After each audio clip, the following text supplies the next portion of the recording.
Duol mar oganda Jodin Salam, Supreme Council of Kenyan Muslim SUPKEM, oyango nomenda maromo $1 milion osechul mar mondo mi owe thuolo Stephen Munyako, rawera manomi kum mar nek e piny Saudi Arabia. Kaluwore kod jakom SUPKEM Alhaji Hassan Rifua, familia mar jago manothono mane Stephen odhawogo oseyudo omenda no, kendo koro wachno nitiere lwet jatend arita ma piny Saudi Arabia mabiro neno ni Stephen owe thuolo kendo duogi e pacho ka.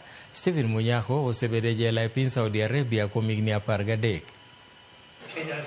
What appeal are you making to the authority? My appeal is actually not to the authority. My appeal is to the Kenyan people. Despite the fact that this is a unique case of Steve, because this is a case that involved an attack, a kind of a conflict people fought. But for other cases, I want to appeal to Kenyans.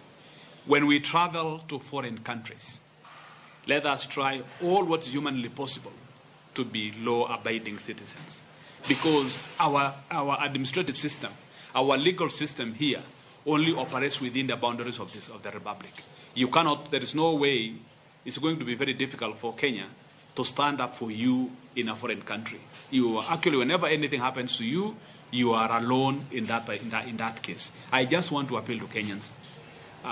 Let us be as peaceful and as law-abiding citizens as much as we can whenever we travel out of the country. Because sadly, the government hands are tied when it comes to this kind of the cases. We tried on this particular case for the government intervention, but we did not succeed because the government said there are so many cases of that nature and they don't want to create a precedence that they want to intervene on one particular case and yet there are so many cases of Kenyans who are actually in jails in different parts of the world. That's my appeal to the Kenyan people.